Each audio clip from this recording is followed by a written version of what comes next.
नमस्कार, मैं रविश कुमार। हाथरस मामले में अभी तक इस सवाल का जवाब नहीं मिला है कि रात अंधेरे पीड़िता का शव जलाने का फैसला किसका था, आदेश किसका था। दोनों दो चीजें हैं। फैसला कोई और ले सकता है और आदेश जिलाधिकारी या वरिष्ठ पुलिस अधीक्षक का हो सकता है।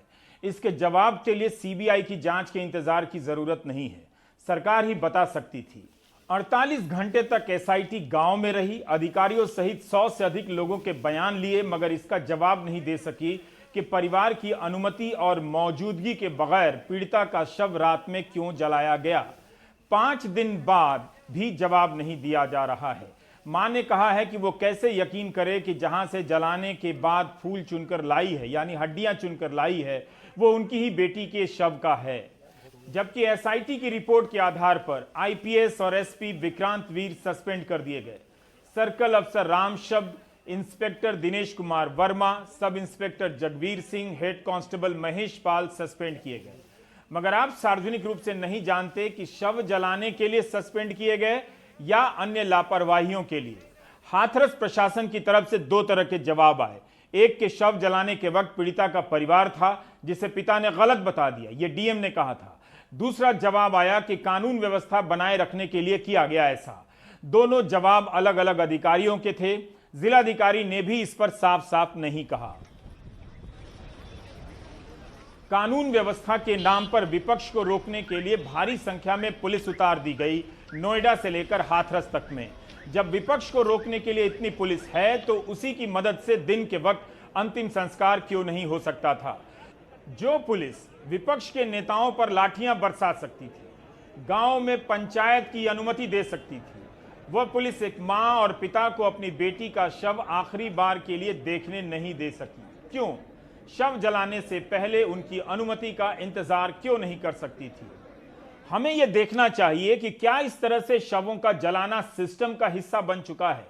यूपी में उदाहरण तो 2014 का भी मिलता है, लेकिन पिछले साल अप्रैल और दिसंबर के कुछ उदाहरणों से आप समझ सकेंगे कि यूपी में पुलिस तय करने लगी है कि अंतिम संस्कार कहां होगा, कब होगा और कितने लोग शामिल होंगे। तालाबंदी की शर्तों के लागू होने से बहुत पहले से पुलिस यूपी में यह काम कर रही है। हफिंगटन पोस्ट, कैरवा और टाइम्स ऑफ इंडिया से कुछ रिपोर्ट आपके सामने रखना चाहता हूं ताकि पुलिस को पता चले और आपको कि हफिंगटन पोस्ट में 31 दिसंबर 2019 को अमन सेठी बिजनौर के सुलेमान और अनस के बारे में लिखते हैं कि पुलिस ने परिजनों को इनका शव एक ही शर्त पर दिया कि जल्दी और दूर के कब्रिस्तान में दफनाया जाएगा, जबकि दोनों की मौत पुलिस की गोली से हुई थी। अनस के परिवार के गिने चुने लोगों को ही सदस्यों को दफन के समय आने की इजाजत दी गई। बिजनौर के अतिरिक्त पुलिस अधीक्षक विश्वजीत श्रीवास्तव ने हफ पोस्ट से कहा था कि अनस और सुलेमान को नेहटौर से दूर इसलिए दफनाया गया था क्योंकि उस समय नेहटौर में हालात बिगड़ सकते थे। यह भी कहा था कि परिवारों ने हमें आधी रात को अंतिम संस्कार करने की अनुमति दी थी। दोनों के परिवारों ने इस बात से इनकार किया था। कारवा पत्रिका में कौशल श्रॉफ ने मोहम्मद आसिफ और अलीम के बारे में लिखा है। दोनों की मौत गोली लगने से हुई थी। आसिफ ई रिक्शा चलाते थे। दोनों ही मामले में पुलिस ने जल्दी दफनाने का दबाव बनाया। अलीम के शव को तो मिलने के 2 घंटे के भीतर दफनाना पड़ा। पुलिस ने शव देते समय शर्त रखी थी कि दूर किसी कब्रिस्तान में दफनाया जाए। इसी 4 अक्टूबर की रिपोर्ट है टाइम्स ऑफ इंडिया की, पीयूष राय की। परिवार वालों का बयान छपा है कि पुलिस ने मेरठ में नूर का शव देते हुए दबाव बनाया था कि उसी वक्त दफनाना होगा। परिवार उसे मुजफ्फरनगर घर लाना चाहता था, मगर उसी रात दफनाना पड़ा। हाथरस की पीड़िता के परिवार की तरह सुलेमान, अनस, आसिफ, अलीम और नूर का परिवार भी इस क्रूरता का दंश आज तक झेल रहा है। इन मामलों में विपक्ष और मीडिया मुखर नहीं हो सका क्योंकि इनके नाम दूसरे हैं। बेशक राहुल गांधी ने मेरठ जाने का प्रयास किया था, मगर रोक दिए गए थे। जो समाज यह पूछ रहा है कि पीड़िता को दलित और वाल्मीकि क्यों कहा जा रहा है, वही समाज सुलेमान और अनस के समय तो कुछ भी नहीं पूछ रहा था। जाहिर है आप समझ सकते हैं कि पूछने वाला समाज कौन है। उसके सवाल सिस्टम को लेकर है ही नहीं।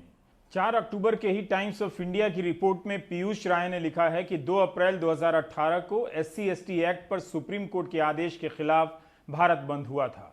मेरठ में 25 साल के अंकुर जाटव को प्रदर्शन के दौरान पेट में गोली लगी। अंकुर को इलाज के दौरान मेरठ से गाजियाबाद भेजा गया, जहां उसकी मौत हो गई।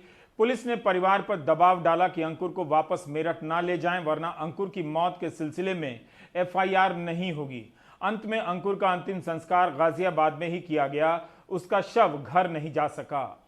फ्लैशबैक से चीजें साफ हो जाती हैं।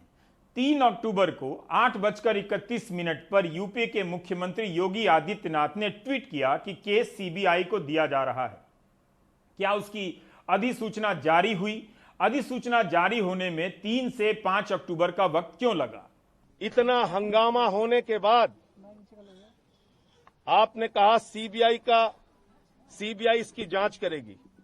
अभी तक सीबीआई को यह केस सौंपा नहीं गया, अभी तक नहीं सौंपा गया।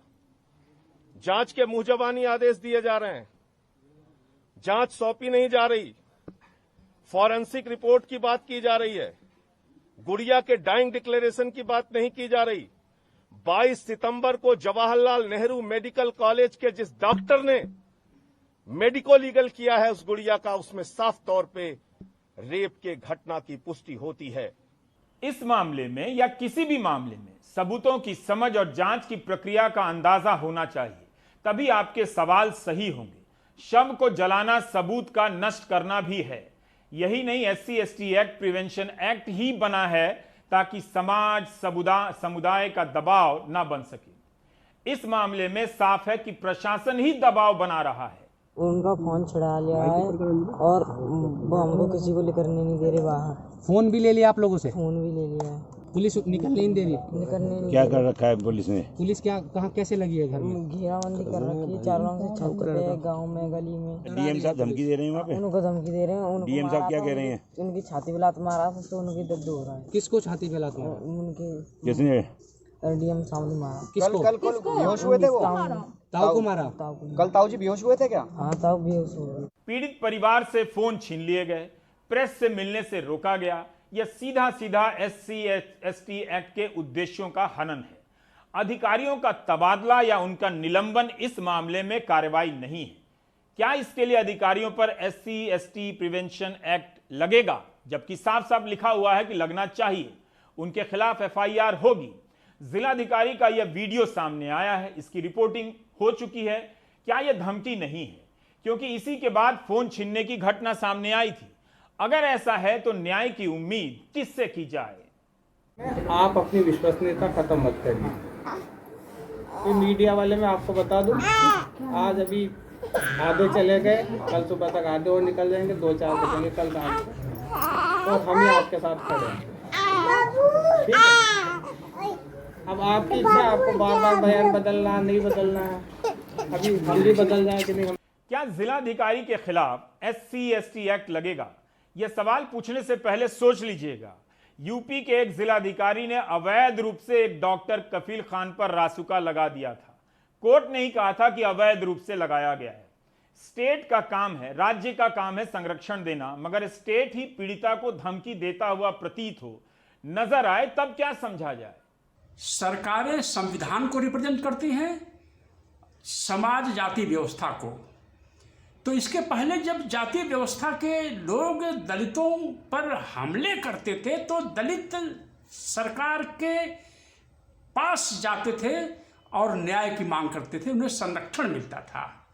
योगी लगता है कि राज्य को रिप्रेजेंट करने की बजाय जाति व्यवस्था को रिप्रेजेंट कर रहे हैं और इसलिए दलितों का जीवन और मुश्किल में पड़ गया है।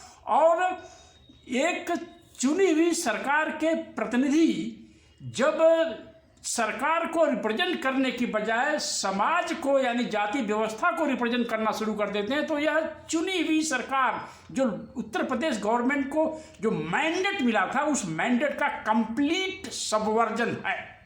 इंडियन एक्सप्रेस में जिज्ञासा सिन्हा की एक रिपोर्ट छपी है कि जवाहरलाल नेहरू मेडिकल कॉलेज के चीफ मेडिकल ऑफिसर ने कहा है कि फोरेंसिक साइंस लैब की रिपोर्ट का कोई मतलब नहीं है, जिसके आधार पर यूपी पुलिस कह रही है कि बलात्कार नहीं हुआ है। महिला से कथित बलात्कार के 11 दिन बाद सैंपल लिए गए, जबकि सरकार की गाइडलाइन है 96 घंटे के भीतर सैंपल लेने के। इसलिए यह रिपोर्ट बलात्कार की पुष्टि कर ही नहीं सकती है। पीड़िता के बयान के बाद सैंपल फोरेंसिक साइंस लैब में भेजा गया था, जो 22 तारीख को बयान दिया गया। अब सीएमओ साहब कह रहे हैं कि उन्होंने एक्सप्रेस से ये बात ही नहीं की, मगर रेजिडेंट वेलफेयर एसोसिएशन के अध्यक्ष बयान दे रहे हैं ऐसा। क्या पुलिस को यह कानूनी बात पता नहीं है? पुलिस ने बलात्कार की पुष्टि नहीं होने की बात कहने में जल्दबाजी क्यों की, जबकि शव क्यों जलाया गया, इसका कोई तार्किक उत्तर अभी तक नहीं दे सकी है। विधि विज्ञान प्रयोगशाला की रिपोर्ट भी अब प्राप्त हो गई है, जिसमें यह स्पष्ट रूप से बताया गया है कि जो सैंपल एकत्रित किए गए थे उसमें किसी तरह का स्पर्म और शुक्राणु नहीं पाया गया है। यह स्पष्ट हो गया है कि उनके साथ, पीड़िता के साथ कोई रेप या मास रेप की बात नहीं हुई थी। जो मृत्यु का कारण आया है वो गले में चोट होने के कारण और उसके दौरान जो ट्रॉमा होता है उसके कारण आना बताया गया है। इस बयान के बाद व्हाट्सएप यूनिवर्सिटी में इस घटना को खारिज करने के कई तरह के मैसेज घुमाए जा रहे हैं। एक समानांतर जनमत बनाया जा रहा है कि बलात्कार की घटना नहीं हुई है, ये जानते हुए भी कि उसकी हत्या हुई है। और यहां बड़ा सवाल रात अंधेरे में जलाने का भी है। जब सीमन डिस्चार्ज होता है तो सीमन के 2 पार्ट है। आप जो एडीजी ला बात करे या कोई भी करे, एक तो स्पर्मेटोजोआ है जो 2 घंटे में खत्म हो जाएगा, और एक प्रोस्टेटिक डिस्चार्ज है जो 48 आवर्स में खत्म हो जाएगा। तो स्पर्मेटोजोआ तो रेयरली ही मिलता है, तो स्पर्म की बात तो आप करो मत, प्रोस्टेटिक डिस्चार्ज की बात कर सकते हो, जिसमें 2 ब्लड ग्रुप आएंगे। एक तो लड़की का ब्लड ग्रुप होगा, दूसरा उसका अक्यूज्ड का ब्लड ग्रुप होगा।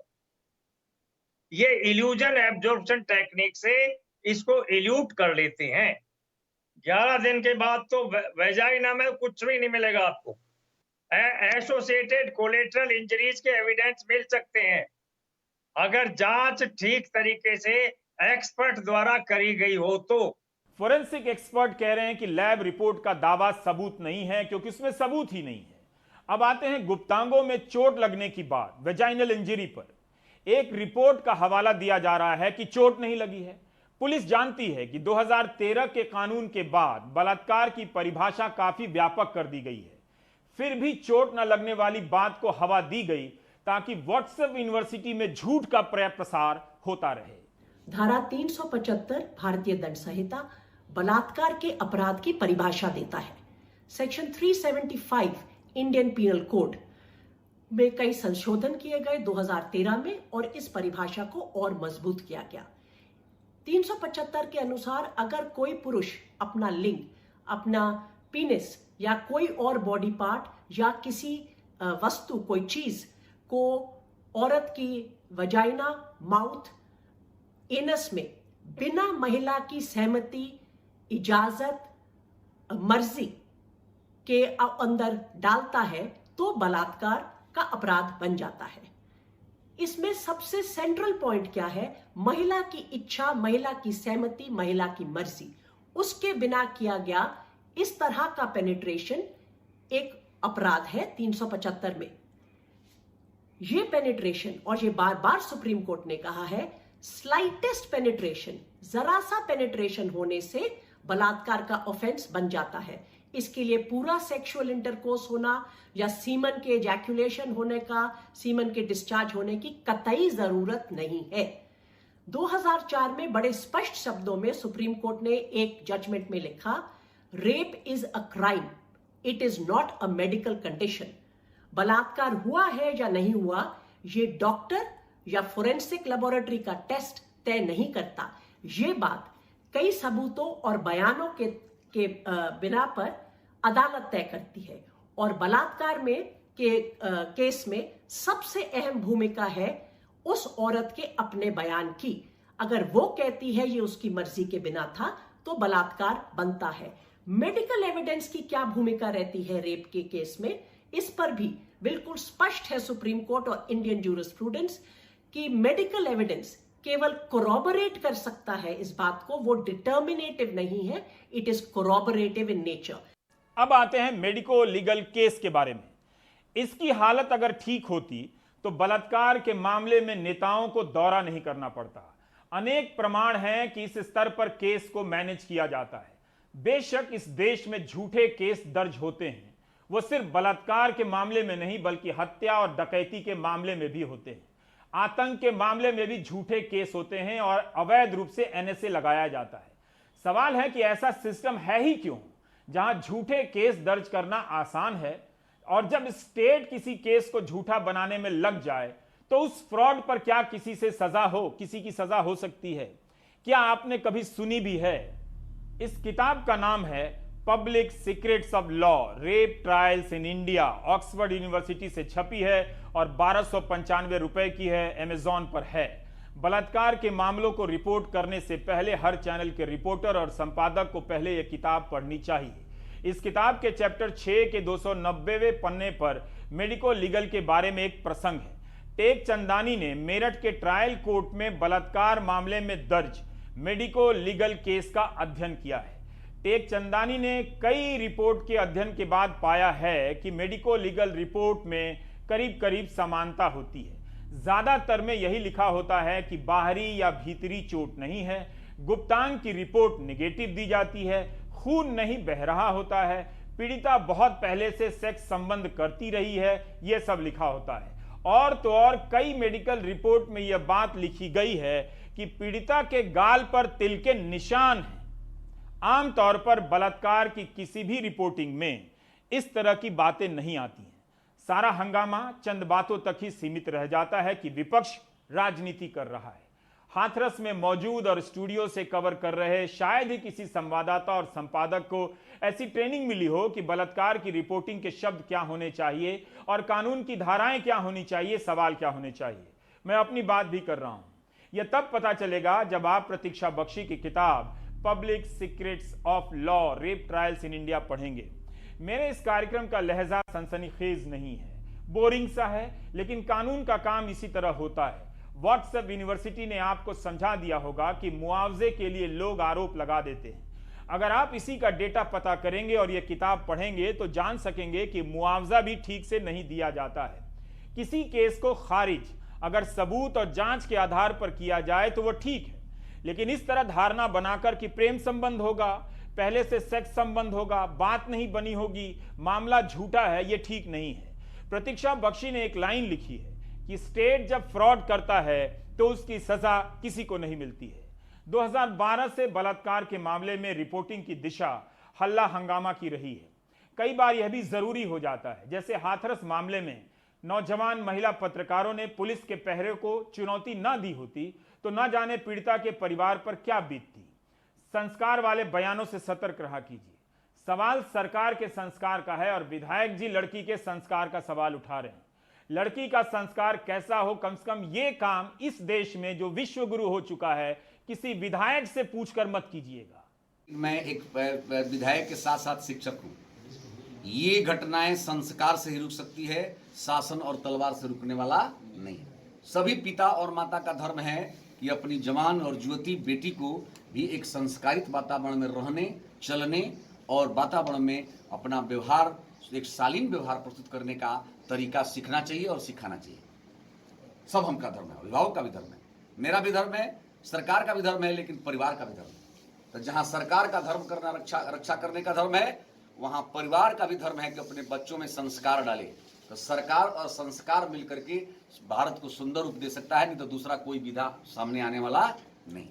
ऐसे बयान हवा में नहीं दिए जाते हैं। बहुत से लोग ऐसा सोचते हैं, उनके लिए बयान दिए जाते हैं। अब आते हैं नार्को टेस्ट को लेकर।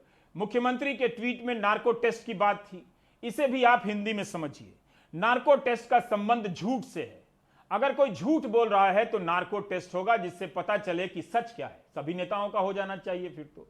यह दलील व्हाट्सएप यूनिवर्सिटी के मैसेज को मजबूती देती है, जो इस वक्त खूब चलाई जा रही है कि आरोप झूठा है, ताकि दोनों मैच हो जाएं आपस में। 2010 में सुप्रीम कोर्ट ने अपने एक आदेश में साफ साफ कह दिया है कि नार्को टेस्ट कानूनी रूप से मान्य नहीं हो सकता। हाँ रवीश, बहुत बड़ा प्रश्न है। मुझे ताज्जुब है कि जब देश की सबसे बड़ी अदालत जो है वो नार्को एनालिसिस को इलीगल और गैर कानूनी मान चुकी है, असंवैधानिक घोषित कर चुकी है, तो इस प्रकार इस फैमिली के ऊपर, यानी विक्टिम की फैमिली का नार्को एनालिसिस होगी। कोर्ट ने एक्यूज जो कि मुल्जिम है, उसकी भी नार्को एनालिसिस पे बैन लगा रखा है। 1922 से ये ट्रुथ सीरम का कुछ ना कुछ झगड़ा चलता रहा है। CIA इसका बहुत इस्तेमाल करती रही है। 1977 में CIA ने USA की सीनेट को बताया कि कोई मैजिक नहीं है इस ट्रुथ सीरम में। 1989 में न्यू जर्सी की सुप्रीम कोर्ट ने उसको इलीगल डिक्लेयर कर दिया। देखिए रवीश, कानून ये है कि जो क्रिमिनल केस है उसमें एक्यूज को राइट टू साइलेंस है, उसे खामोश रहना है। एक्यूज के बारे में एविडेंस प्रोसिक्यूशन को लेके आनी है। अब जो हमारा संविधान है उसके आर्टिकल 20 क्लॉज 3 में दिया हुआ है कि किसी को भी मजबूर नहीं किया जाएगा कि वो अपने विरुद्ध एविडेंस दे। अब जैसे आप कन्फेशन नहीं कर सकते हैं इन वॉलंटरी, उसी तरह किसी को कोई ट्रुथ सीरप, कोई ड्रग दे दें और उस ड्रग को देने के नतीजे में वो एनेस्थीसिया की वेरियस स्टेजेस में चला जाता है, उसकी बॉडी शेक होने लगती है, उसको चुभन होती है, उसको पेन होती है और दर्द होती है, और अक्सर उससे इस कंडीशन में जब ये कहा जाता है कि तुमने ये किया, तुमने ये किया, तुमने ये किया, वो कह देता है हाँ मैंने ये किया, हाँ मैंने ये किया।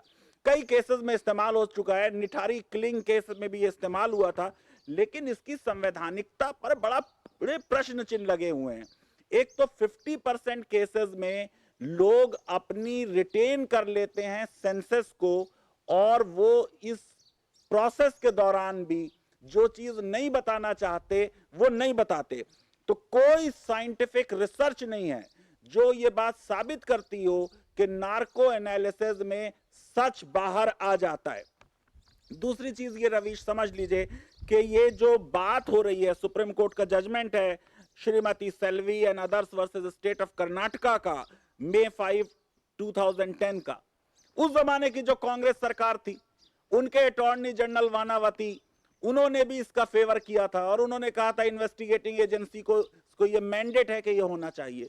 तो जितनी सरकारें होती हैं, जितनी इन्वेस्टिगेटिंग एजेंसीज होती हैं, वो अपना कलेक्शन ऑफ एविडेंस सही से नहीं करना चाहती। अपने काम को हल्का करने के लिए नार्को एनालिसिस और इस तरह की और जो टेक्निक है, डिसेप्शन डिटेक्शन टेस्ट, पॉलीग्राम है, ब्रेन मैपिंग है, इन सब का इस्तेमाल करना चाहती हैं। खास बात मैं रवीश ये कहना चाहता हूं कि इस पूरे मामले में वॉलेंट्री स्टेटमेंट नहीं आता। वो आदमी के माइंड पे असॉल्ट हो रहा है, उसकी बॉडी पे असॉल्ट हो रहा है, आप उसको एक इंट्रावीनस इंजेक्शन दे रहे हैं, एक ड्रग दे रहे हैं, और असॉल्ट आपको मालूम है कि हमारे क्रिमिनल लॉ के तहत एक क्राइम है। मैं ये समझता हूं कि ये जो इंस्ट्रक्शन दी गई कि एक्यूज का नार्को एनालिसिस हो और विक्टिम की फैमिली की नार्को एनालिसिस हो, ये बिल्कुल गैर कानूनी है और असंवैधानिक है। नार्को टेस्ट की बात लाकर पीड़िता की यातना और बढ़ा दी गई है। जिस परिवार ने अपनी बेटी का शव तक नहीं देखा, अंतिम संस्कार में शामिल नहीं हो सका, वो अब इस टेस्ट से गुजरेगा कि झूठ तो नहीं बोल रहा। कई मामलों में सीबीआई का रिकॉर्ड बेहद खराब है। बिहार के मुजफ्फरपुर में बालिका गृह में कई बच्चियों के साथ कथित बलात्कार के मामले में सुप्रीम कोर्ट ने बाकायदा डांट लगाई थी और केस का ट्रायल दिल्ली शिफ्ट कर दिया था। लेकिन कुछ मामलों में सीबीआई ने ठीक काम किया है। इनमें से ज्यादातर वही मामले होंगे जिन पर पब्लिक ने दबाव बनाया और विपक्ष ने राजनीति की। 2010 में बुंदेलखंड में बलात्कार और हिंसा का एक केस हुआ। बसपा के विधायक पुरुषोत्तम नाथ द्विवेदी ने बसपा के ही कार्यकर्ता की बेटी के साथ बलात्कार किया। 2 महीने के भीतर मुख्यमंत्री मायावती ने अपने विधायक को सस्पेंड किया और उसके 10 दिन के भीतर गिरफ्तार करा दिया। राहुल गांधी तब भी बांदा गए थे, अखिलेश यादव भी गए थे और स्मृति ईरानी भी गई थी। क्या स्मृति ईरानी राजनीति करने गई थी? यह केस भी सीबीआई को गया। जून 2015 में विधायक पुरुषोत्तम द्विवेदी को 10 साल की सजा हुई। राजनीतिक दबाव का अच्छा असर होता है कभी कभी। लेकिन 2017 के उन्नाव केस में मुख्यमंत्री योगी आदित्यनाथ ने क्या किया? पुरानी रिपोर्ट पढ़िए इंटरनेट पर, तो बीजेपी के विधायक रहते हुए कुलदीप सिंह सेंगर की शेखियों का पता चलेगा। अगर विपक्ष ने राजनीति कर दबाव नहीं बनाया होता तो मामला सीबीआई को नहीं जाता। विपक्ष को 2019 के चुनाव में इस राजनीति से कोई लाभ नहीं हुआ, वोट ही नहीं मिला। मगर कुलदीप सिंह सेंगर को सजा हुई। उस मामले में केंद्र शासित प्रदेश दिल्ली और नोएडा से चलने वाले राष्ट्रीय चैनल उतने सक्रिय नहीं थे, काम चलाऊ रूप से कवर कर रहे थे। आप आर्काइव चेक कर सकते हैं। इसके बाद भी 9 सितंबर 2020 को पीटीआई की खबर के अनुसार अगस्त महीने में सीबीआई ने राज्य सरकार को लिखा था कि उन्नाव मामले में 4 पुलिस अफसरों के खिलाफ उचित कार्रवाई की जानी चाहिए। उन्नाव की जिलाधिकारी Aditi Singh, SP Pushpanjali Devi, SP Neha Pandey, additional SP Ashtabhuja Singh के खिलाफ कार्रवाई की जानी चाहिए। अक्टूबर का महीना शुरू हो गया है। मुख्यमंत्री ही बेहतर बता सकते हैं कि इन चारों के खिलाफ क्या कार्रवाई हुई या कार्रवाई में देरी क्यों हो रही है या अब नहीं होगी। सबूतों और कानूनी प्रक्रियाओं की समझ अगर साफ नहीं होगी तो हमारी बहस भटक जाएगी। आज भी ज्यादातर पीड़िताएं सीधे बलात्कार नहीं बोल पाती हैं, उन्हें बोलने में वक्त लग जाता है। उनके शरीर पर हमला हुआ होता है, मानसिक आघात पहुंचा होता है, उनके पास शब्द ही नहीं होते कि तुरंत बोल दें कि बलात्कार हुआ है। कई बार वे दूसरे शब्दों का सहारा लेती हैं कि उनके साथ गलत काम हुआ है, गंदा काम हुआ है, जबरदस्ती हुई है, इज्जत लूट ली गई है। हाल फिलहाल तक हिंदी के अखबार लिखा करते थे कि मुंह काला किया गया है, उनके पास भी बलात्कार शब्द नहीं था। ब्रेक के बाद बताएंगे कि मीडिया कितनी चालाकी से आपके जहन से विपक्ष की जगह खत्म कर रहा है ताकि आप खत्म हो जाएं और ये सवाल वो पूछने से बच जाए कि प्रियंका गांधी का कुर्ता पुलिस अधिकारी ने कैसे पकड़ा था।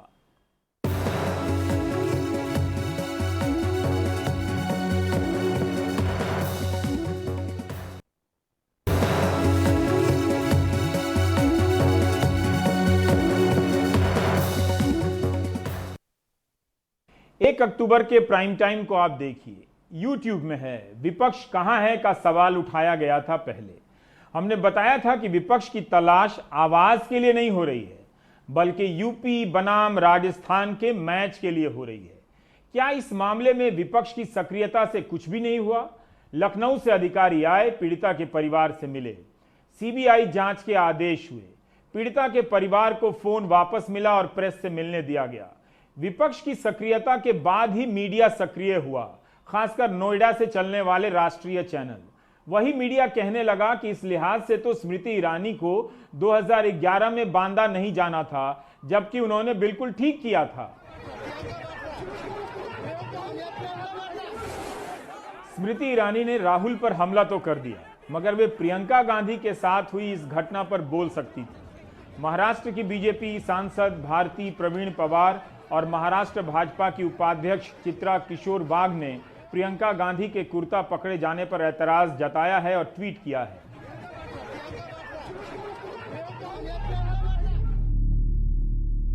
इस तस्वीर में नौटंकी नहीं हो रही है, बल्कि एक पुरुष पुलिस अधिकारी एक महिला नेता का कुर्ता खींच रहा है। क्या यह अधिकारी नहीं जानता था कि इस तरह से किसी महिला नेता का कुर्ता खींचने का क्या मतलब होता है? कम से कम वह प्रियंका गांधी की नजरों से ही सतर्क हो सकता था कि उससे गलती हो चुकी है, मगर वो नजर मिलाता हुआ कुर्ता खींचता रहा। ऐसा करते हुए यह अधिकारी सिर्फ एक व्यक्ति नहीं है, बल्कि एक स्टेट बन जाता है कि वह इस स्टेट में किसी महिला नेता का कुर्ता पकड़ सकता है या फाड़ सकता है। खैर, इस मामले में नोएडा पुलिस ने सही बयान जारी किया और अफसोस जाहिर करते हुए जांच की बात कही है। लेकिन इस मामले में क्या हुआ? ये अमृता धवन है, इनका कुर्ता कैसे फटा? दिल्ली की महिला कांग्रेस अध्यक्ष अमृता, क्या इसके लिए जांच हो रही है? क्या इसके लिए किसी को अफसोस हुआ?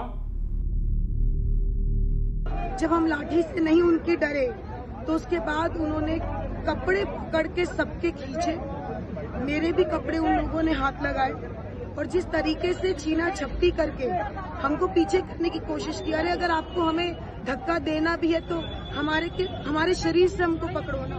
क्या आपको लग रहा है कि प्रियंका गांधी और अमृता धवन के साथ जो हुआ वो आपाधापी में हो गया? अगर ऐसा समझकर आप खुद को सच से भगाना चाहते हैं तो मैं आपकी मदद करना चाहता हूं।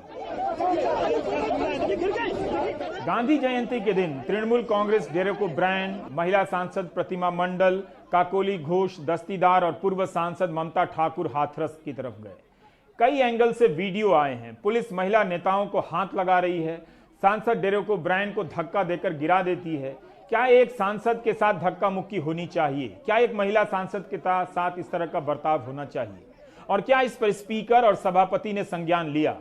पूर्व सांसद ममता ठाकुर ने सदर एसडीएम प्रेम प्रकाश मीणा के खिलाफ शिकायत दर्ज कराई है धक्का देने और महिला के साथ अभद्रता के साथ पेश आने के मामले में। प्रतिमा मंडल तो खुद अनुसूचित जाति की हैं, उन्हें धक्का दिया गया, एक महिला सांसद के साथ ऐसा बर्ताव हुआ। पूर्व सांसद जयंत चौधरी का वीडियो आपने देखा होगा, वो तो प्रेस से बात कर रहे थे मगर अचानक पुलिस पीछे से आकर लाठी भांजने लगती है। जाहिर है जयंत को पता ही नहीं था कि पुलिस आ रही है लाठी लेकर। आप भी इस वीडियो में देख सकते हैं कि जयंत लाठी मारने के वक्त ना तो भाषण दे रहे थे ना किसी को भड़का रहे थे।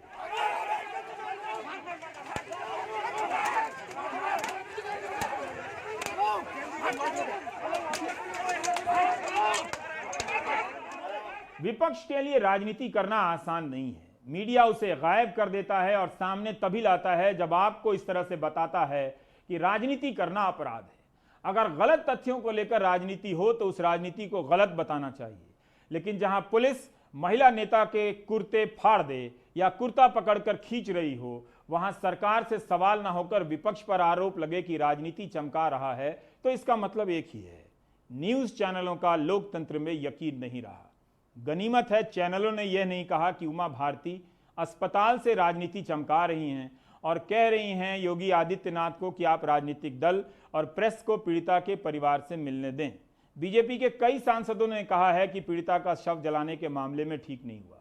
राजनीति करना अपराध नहीं है, किसी अपराध पर पर्दा डालना दूसरी तरह की राजनीति है जो अपराध है। चैनल के संपादक जानते हैं, मगर उनका टाइम इन दिनों अच्छा कट रहा है। आप देख रहे थे प्राइम टाइम। नमस्कार।